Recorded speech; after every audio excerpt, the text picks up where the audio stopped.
Hello दोस्तों, welcome to maths मसाला। तो दोस्तों आज हम लोग सीखने वाले हैं ब्याज निकालना। तो दोस्तों सबसे पहले हम लोग देखेंगे ब्याज निकालने का जो फॉर्मूला होता है। तो साधारण ब्याज यानी कि मूलधन गुणे दर गुणे समय बटा 100 होता है।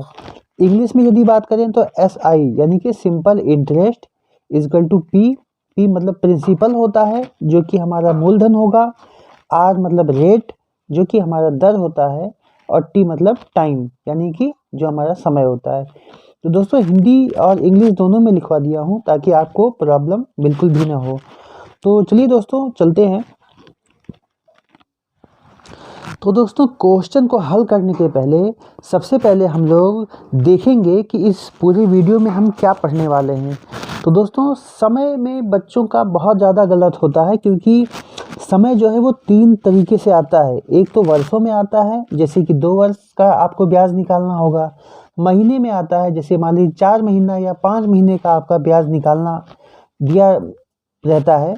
दिनों में आता है, जैसे 75 दिन, 73 दिन या 80 दिन या 90 दिन का आपको ब्याज निकालना होता है।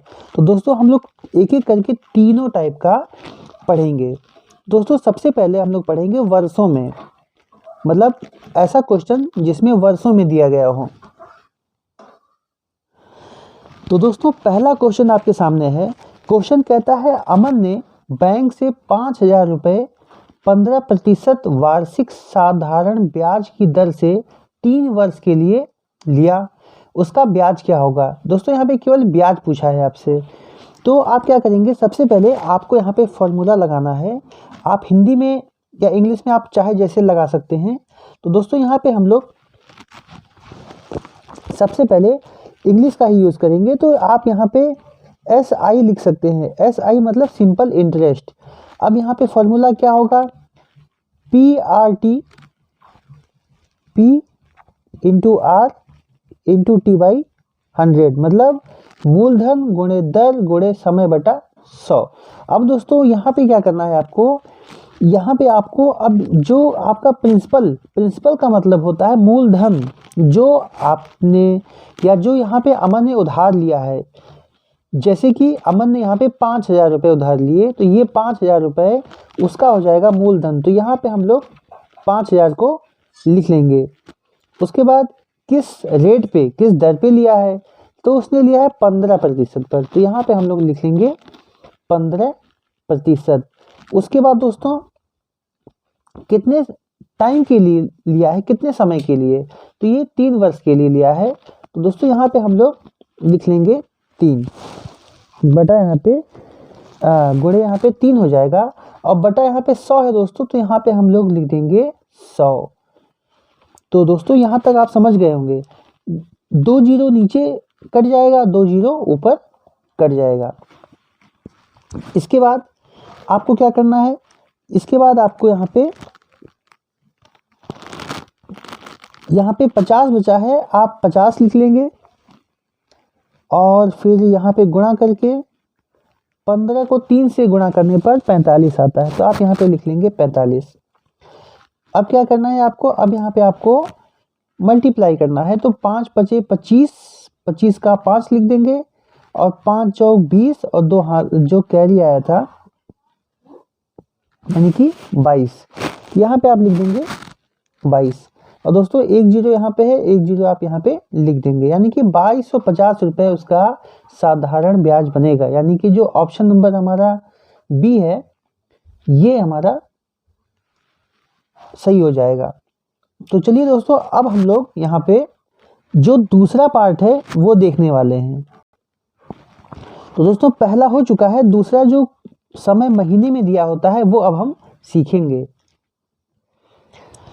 तो दोस्तों यहाँ पे दूसरा क्वेश्चन है, यदि 4,000 रुपये को 8% वार्षिक ब्याज की दर से 3 महीने के लिए दिया जाए तो ब्याज कितना मिलेगा, ब्याज कितना मिलेगा।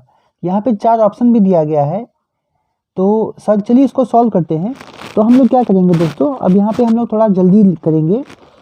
SI बराबर, देखिए यहाँ पे हमको पता है मूलधन यहाँ पे 4,000 रुपये है, तो यहाँ पे हम लोग लिख देंगे 4,000, फिर गुणा करेंगे, दर है 8 प्रतिशत यहाँ लिख देंगे 8 गुणे दोस्तों यहाँ पे 3 महीने। देखिए जब कभी भी 3 महीने होगा तो आपको दोस्तों पता है एक साल में 12 महीने होता है, तो आप यहाँ लिख देंगे 3 बटे में यदि महीना है तो एक साल में कितने महीने, तो 12 महीने, तो आप इसके नीचे लिख देंगे 12 और उसके बाद यहाँ जो 100 लगता है गुणा में, आप 100 नीचे लिख देंगे, फिर यहाँ इसके बीच में गुणा लगा देंगे।